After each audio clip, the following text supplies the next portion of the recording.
Ang sabi ni San Pablo, in everything give thanks. Not just in some things, not just in few things, in everything. Ganon karami ang dapat ipagpasalamat natin sapagkat yung in everything nito covers two basic important things. Una, yung talagang mga obvious na blessing. At yung pangalawa, yung mga hindi natin akalain na blessing. Una, yung mga obvious na blessing, buhay natin, karapatan natin, kalayaan natin, talento natin, negosyo, trabaho, ministeryo, pamilya, etc. Napakaraming mga biyaya na kung minsan nakakalimutan na natin ipagpasalamat sa Panginoon natin. Isipin po ninyo, meron niyang eksena, sabi nung isa, gusto mo bigyan kita ng 20 milyong piso? O sige. Pero ang catch ganito, hindi ka na magigising kinabukasan. Kahit malusog ka pa, ha? Kahit wala kang sakit. Yun ang catch. Bigyan kita ng 20 milyong piso. Tatanggapin, ay di na, loko to. Bigyan mo pa ako mamatay rin pala ka. So dito makikita natin, kahit padagdagan yung 20 milyong piso na yan, mas mahalaga pa rin ang buhay natin. Na madalas ay nakakalimutan natin ipagpasalamat sa Panginoon natin. Hindi pa kasama dyan yung mga basic blessings, ha? Yung mga mas matitinding blessing. Yung meron tayong Diyos na talagang nagmamahal sa atin. So much so that our names are written on the palm of His hands and in the book of life in heaven. That our sins are forgiven. That God is with us every day of our lives in the sacrament, in our hearts, etc. Kaya, sa totoo lang, tayong mga Kristiyano, kung maunawaan lang talaga natin ito, tayo ang may pinakadapat ipagpasalamat sa Diyos sa lahat ng tao. Sapagkat kumbaga sa pasweldo, meron na tayong napakalaking sweldo. Napakarami pa nating tuloy-tuloy na benepisyo. Napakarami nating dapat ipagpasalamat ngayong Pasko. Hindi pa dito kasama yung pangalawa, paano pa yung mga hindi natin inaakalang blessing sapagkat nakapagpaiyak, nakapagpalungkot, para bang nakadurog pa ng puso natin. Ito yung mga hindi natin ina-expect na blessing. Sabi nga natin, blessing in disguise. Pero ito'y disguised, hindi sa mga mata ng Diyos, kundi sa mga mata natin. Sapagkat wala namang natatago sa Diyos. Wala pa tayo nandoon na siya. Alam niya kung ang bagay ay makatutulong sa atin talaga. Kahit pa mahirapan pa tayo ng bagya o talagang magdusa. Just the other day, mayroong pumunta rito nagpapasalamat sapagkat answered prayer. Nag-grant na yung application niya sa ibang bansa na matagal din naman niyang hinihiling sa Diyos. Mga 4 na taon na. Salamat at nag-grant na. Pero alam po ninyo, sabi niya kahapon, Father, kung isipin mo, salamat na rin at hindi ito nag-grant 4-5 years ago. Sapagkat alam mo naman, Father, namatay ang tatay ko. At least, nakasama ko pa siya. Nandito pa ako.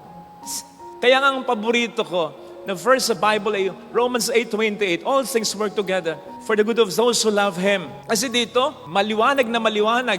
Pagdating sa blessing, walang itinatapon ang Panginoon. Lahat po pwedeng maging biyaya. Kahit na yung mga problema natin.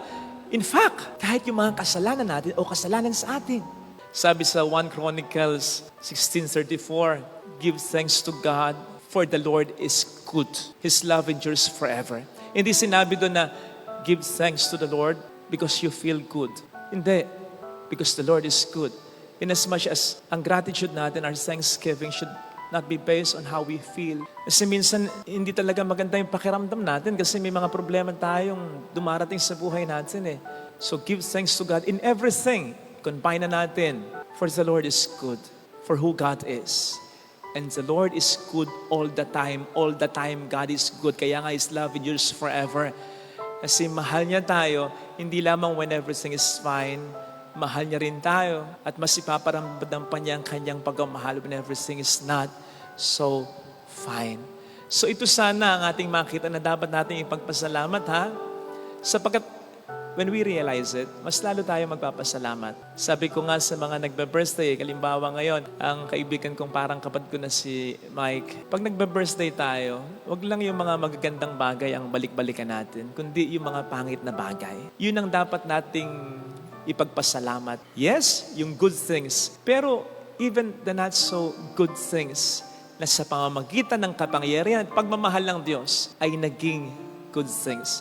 Yun ang mas magpapatingkad ng ating pasasalamat. And when that happens, yung gratitude natin, Hindi na magiging masabi lang ng hindi iniisip. Ito yung magiging attitude na on our part. Kapag nakintal sa atin na marami kong dapat ipagpasalamat, makababawas pa yun ng stress natin, makababawas pa yun ng pag-aalala natin, hindi man makapagwala. Kasi alam natin, ang Diyos ay kumikilos, hindi lang sa mga mabubuti, kundi kahit na sa mga masamang parte o yugto sa buhay natin. Ito sana mga kapatid ang ipagdasal natin na sana ay makita natin upang mas maging genuine, mas maging totoo sa puso at isip natin ang pagkapasalamat natin. Hindi lang sa Diyos kundi sa mga taong tunay na pinagkakautangan natin ng loob. Yung bang hindi na natin kinakailangang marinig mula sa Kanya. Ang pera, hindi tinatayan pinaghihirapan niya. Yung tayo mismo makarealize na yung tayo ay bigyan nila ay hindi madali para sa kanila. Kaya nga yung itinutulong nila ay hindi lamang tulong na masasabi mong talaga, kundi pagmamahal na nila. Yun namang mga taong nagsasabing, pagod na ako, hindi ko na kaya. Hindi naman sila yung mga taong pagod lang ang katawan. Sapagkat ang katawan, kahit lupay-pay yan, kahit may sakit pa yan, kahit hirap na yan, lalaban at lalaban pa rin yan. Magtatrabaho at magtatrabaho pa rin yan. Basta't inspired ang puso niyan, ang kalooban niyan. Kahit sino dito, mayroong pinagdaraanan. Yung iba sobrang mabibigat. Yung iba sobrang mabibigat na kung hindi lamang may takot sa Diyos, kung hindi lamang masamang magpakamatay, matagal nang kinitil ang kanilang sariling buhay. Mind you, maraming ganyan. Sigurado ko, ito yung mga taong na-encounter natin. Nakangiti kahit paano, nakakatawa, nakakapustura. Pero sa loob-loob nila, ang bigat-bigat pala ng dinadala nila. Imagine encountering such kind of people, tapos susungitan mo. May mga taong ganyan talaga. Akala mo okay, akala mo malakas, akala mo walang problema. Nahihiya lang sila, natatakot lang sila, ayaw lang nilang mapahiya o makaabala. Pero may matinding pinagdaraanan sa loob nila. O di po ba? Kapag ganyan, mas nakabibigat yan sa ating mga dinadala. Mas nakapapagod yan. Yung mayroon kang pinagdaraanan na walang nakakaalam. O kung meron man, wala naman silang pakialam. Kamakailan meron akong nabuntot ang kotse dyan sa may prensa. Nung una, inis na inis ako. Kasi ang bagal. Siguro mga 30 lang ang takbo, nagmamadali ako, hindi naman ako maka-overtake. Ang daming mga nasa salubong na sasakyan. Bubusinahan ko na sana ng matinding yung parang nagmumurang busina. Nang bigla akong makita, parang may karatula dun sa may puwitan ng kotse niya. Ang nakalagay, exact words, sensya na, bagong driver lang, tanga pa. Kalagay. Totoo, yun ang nakalagay. Hindi na ako bumusina. Nag-adjust na ako kasi naintindihan ko na yung dahilan niya. I just wonder kung bawat isa sa atin, lalong-lalo na yung mga may pinagdaraanan, pwede bang o pwede kayang maglagay ng karatula sa katawan na nagsasabing, broken-hearted ako, niloko ako, tinraidor ako ng kaibigan ko, bankrupt ako, gipit na gipit ako, may malubhang sakit ako, problema ko ang anak ko, litong-lito na ako, pagod na ako. Siguro, even for quite some time, magbabago ang pakikitungo natin sa mga taong yan. Kabud-kabud igagalang, bibigyan ng importansya ng halaga, bibigyan ng pasensya, ng pahinga. Sino ba naman ang maglalagay ng ganyang karatula? Sige nga, takot lang nila, hiya lang nila. Pero wag ka, may mga taong ganyan talaga. Akala mo okay, akala mo malakas, akala mo walang problema, nahihiya lang sila, natatakot lang sila, ayaw lang nilang mapahiya o makaabala. Pero may matinding pinagdaraanan sa loob nila. Kaya kapag makausap mo ng heart to heart, nagsisimula pa lamang kayo umaatungal na. And so brothers and sisters, let us always be nice and kind to one another. Sapagkat hindi mo alam ang pinagdaraanan ng tao sa buhay. Hindi man tayo makabawas, huwag na tayo makadagdag pa sapagkat sa mga taong very down na, kaunting bagay na nega, ikatutumba, ikakawalang pag-asa nila. Maawa ka, kailangan nila ng pahinga. Kaya nga, saktong-sakto ang ating mabuting balita para sa lahat. Lalong-lalo na para sa mga may matinding dinadala at pagod na. Ang sabi ng ating Panginoon, lumapit kayo sa akin, kayong lahat ng nabibigatan, at bibigyan ko kayo ng kapahingahan. Siya ang pinaka-nakakaalam at siya ang may pinaka-pakialam. Yun nga, sabi nga natin, yung mga buhok mo, bilang niyang lahat. The most insignificant part of our body, He knows my heart. Bilang na bilang niya, tiki-tikisa. Yun pa kayang nakapagpapalungkot sa iyo, iniiyakan mo, dumuturog sa puso mo, nakapagpapapagod sa iyo. Of course He knows, and of course He cares.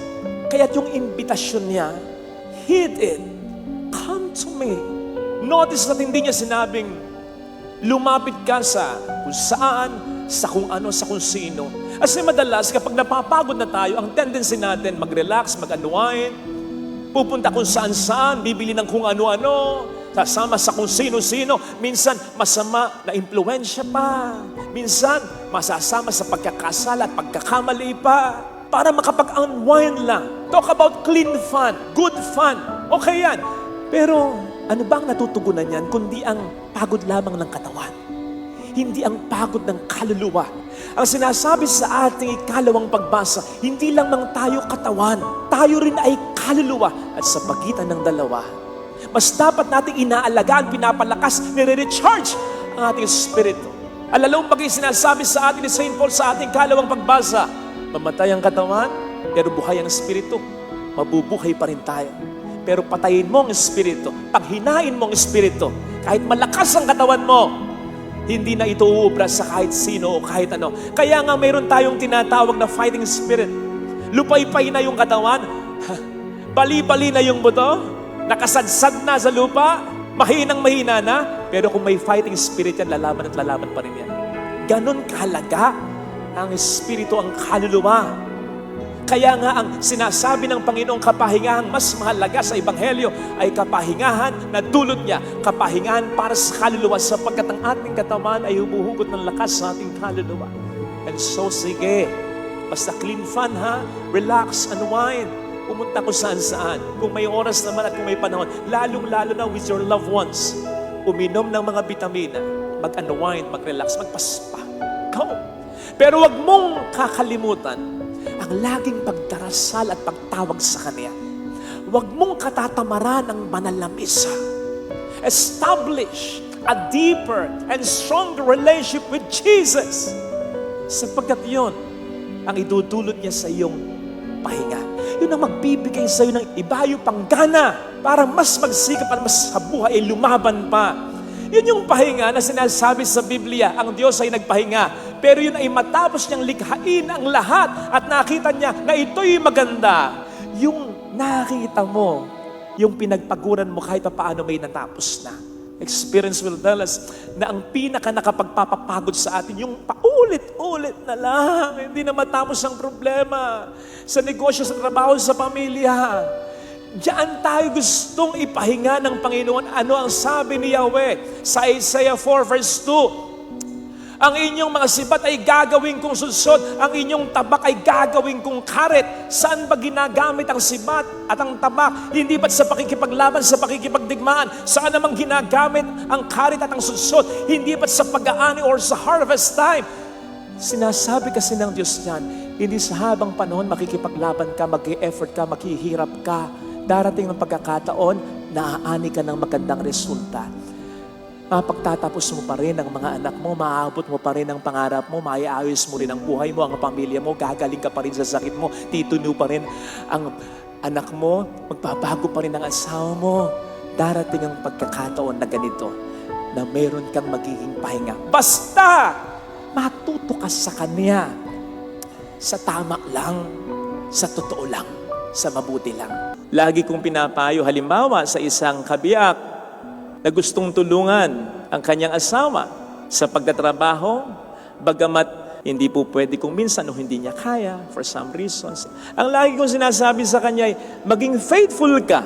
Iwas ka sa bisyo, iwas ka sa tukso.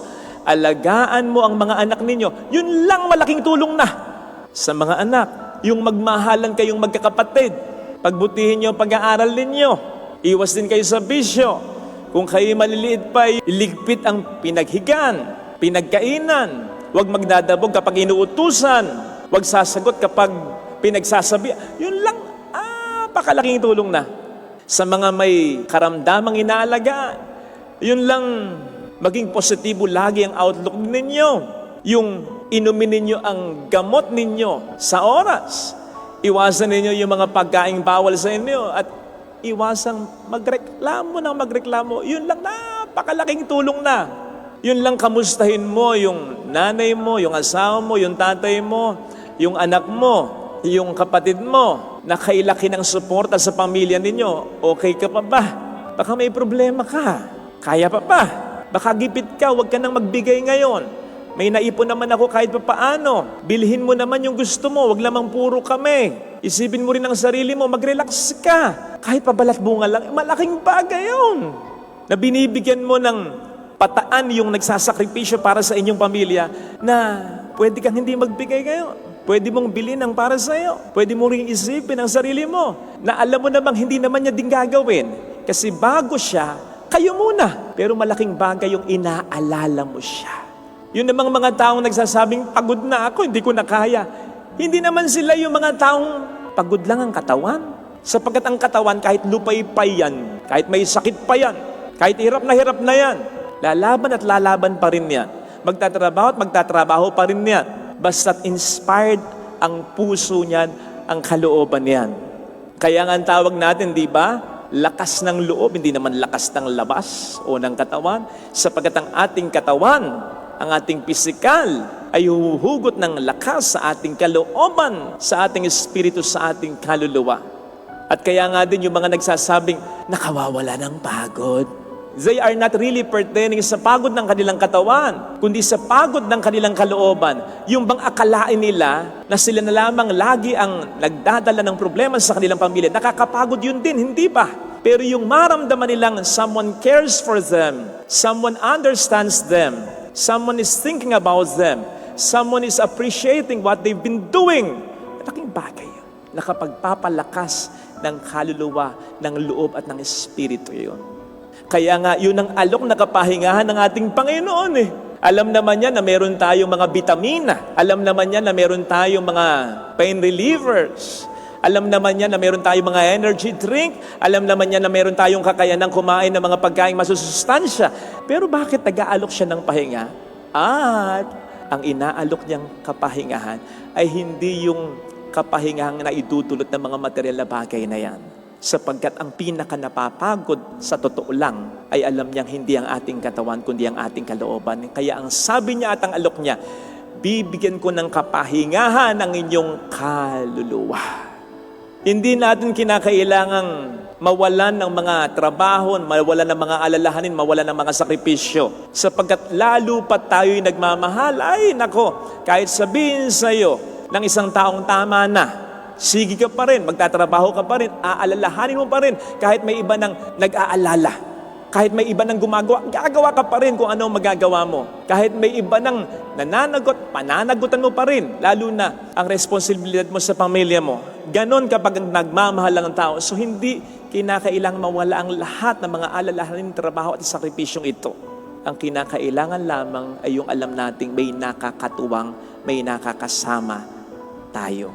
Kahit nga ang ating Panginoon, nakapagpahinga sa bangka, kahit na ito'y binabayo ng hangin, ng alon at bagyo. Bakit? Sapagkat alam niyang may katuwang siya, may kasama siya. Sino?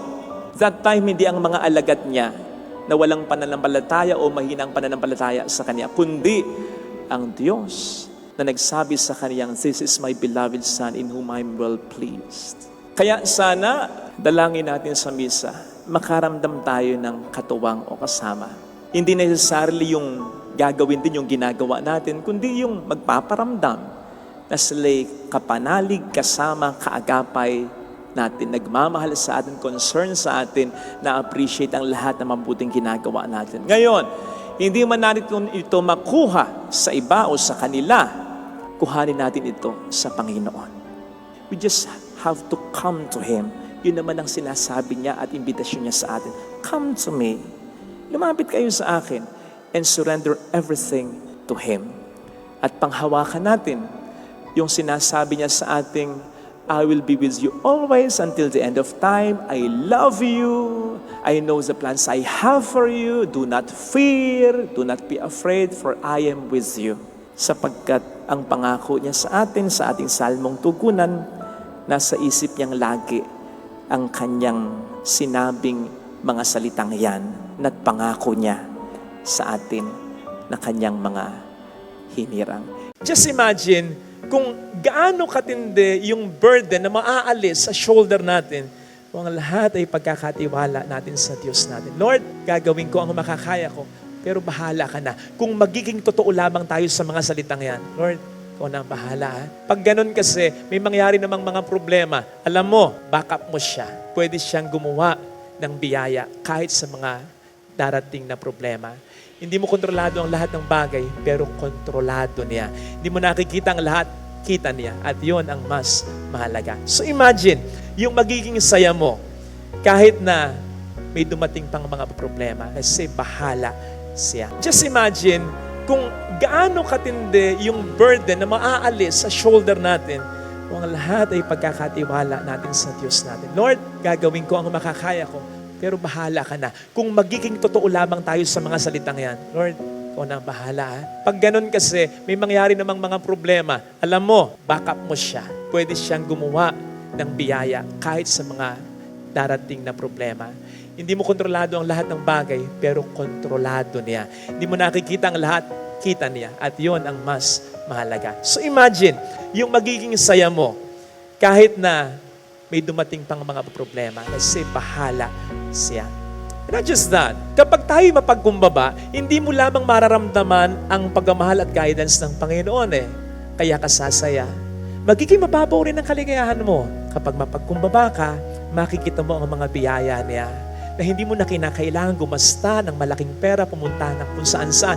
Okay yung mga yan. Pero sabi nga natin kanina, there is certainly more than money can bring and can give us. Basta, maging totoong children lamang tayo of God.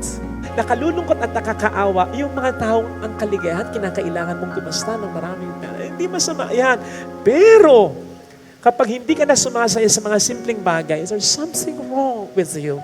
Sapagkat ang Diyos, pinasaya tayo mula noon hanggang ngayon sa pagiging simple lamang niya. Kung hindi natin yun nakikita at hanggang ngayon hindi natin nakikita ang Panginoon sa banal na ostya, there's something wrong with us. Masyado na tayong mataas. Hindi tayo sasaya ng ganyan. Magiging high maintenance tayo pag ganyan. Magiging malungkot tayo kung ganyan. Kahit pa maranasan natin ang karangayaan, kasikatan, kapangyarihan at kayamanan. Greatness recognizes greatness. Kapatid, maging mapagkumbaba para maisip mo, pwede ka rin palang maging dakila sa mga simpleng mabubuting paggawa. Kapatid, kapag ikay naging mapagkumbaba, makikita mo, may mga tao sa pamilya mo na dadakilain mo. Hindi nyo kinakailangan maging mayaman, maging sikat. Basta't mayroon lang kahit isa na nagsasakripisyo para sa inyo, dakila, great family ang meron kayo. Ito sana ang hilingin nating biyaya sa banal na pagdiriwang na ito. Kahit sino dito, mayroong pinagdaraanan. Yung iba sobrang mabibigat. Yung iba sobrang mabibigat na kung hindi lamang may takot sa Diyos, kung hindi lamang masamang magpakamatay, matagal nang kinitil ang kanilang sariling buhay. Mind you, maraming ganyan. Sigurado ko, ito yung mga taong na-encounter natin. Nakangiti kahit paano, nakakatawa, nakakapustura. Pero sa loob-loob nila, ang bigat-bigat pala ng dinadala nila. Imagine encountering such kind of people, tapos susungitan mo. Ni hindi masyadong narinig yung inutos mo. Hihiyain mo. Simpleng pagkakamali, mumurahin mo. Tandaan mo yung minumura mong kasambahay mo. Pag uwi ng bahay niyan, anak yan, o kaya natay yan, o kaya nanay yan. Gusto mong minumura ang nanay mo? Niloko na ito. Lulukohin mo pa. Umuutang sa'yo, papatungan mo ng patubong sobra-sobra, tapos sasabihin mo, tinutulungan mo lang siya. Kung hindi ka magpapatubo ng sobra-sobra, kung hindi niya kakagatin yon, magpapautang ka. Sa pamilya, ganyan din. May mga pagod na, bibigyan mo pa ng sama ng loob, patong-patong na ng problema, dadagdag ka pa. Ano sa paningin mo, sa pakiramdam mo, ang magiging pakiramdam nila? Ganito, dapa na, sinusudsud mo pa, sinusubsob mo pa. Huwag naman sana. Lahat tayo, totoong may pinagdaraanan. Kaya kung minsan, kung makapagsalita ka, gano'n na lang. Bakit? May pinagdaraanan ka rin sa pamilya mo eh. Okay. Pero, hindi lahat tayo pare-pareho ng pinagdaraanan. Hindi totoo yung kasabihang, we are all in the same boat. Sapagkat yung iba sa atin, naka-cruise ship. Yung iba sa atin, nakabarko. Yung iba sa atin, nakabalsa. Yung iba sa atin, styrofoam na lang ang hawak sa gitna ng karagatan ng problema. Ikaw, maganda pa support system mo eh. Nakahawak pa at parehong kamay mo. May humahawak pa sa'yo. Sila baka daliri na lang. Tapos, itutulak mo pa. Kaya sana mga kapatid, in this world where the devil has spread so much hate, piliin nating maging mabait. Kasi sigurado ko, people come into our lives not by accident. It's either pinupapunta sila ng Diyos sa atin o tayo ang pinapapunta ng Diyos sa kanila. Either way, we can experience even a glimpse of heaven here on earth. If only we'll choose to be kind, even just a little bit. Yung pang konting tip, konting smile, konting pagiging considerate, yung kahit hindi mo gusto yung binebenta niya, nakita mo, sigurado, tagal nang nasa ilalim ng sikat ng araw, bilin mo. Kahit ipamigay mo na lang yung binili mo. Sa pamilya, konting thank you, konting lambing, konting thoughtfulness, konting pag-aalaga, konting paghahalaga. Nako, kapag ganyan, kahit konti lang, masusungkit natin ang langit kahit saglit. It will have a ripple effect. Babalik at babalik. It won't be wasted. So isipin po ninyo, kung lahat tayo at kung lagi tayong magiging mabait, ang mundong ito ay magiging parang langit. So hindi po tayo nilikha ng Diyos para maging malungkot dito sa daigdig at upang maging masaya sa langit. Nilikha tayo ng Diyos upang dito pa lang maging masaya na tayo at upang maging mas masaya tayo sa langit. Ngayon pa lang, simulan natin dito ang langit. Sa mundong ito, na po pwede tayong maging kahit sino, piliin mo lagi na maging mabuting tao.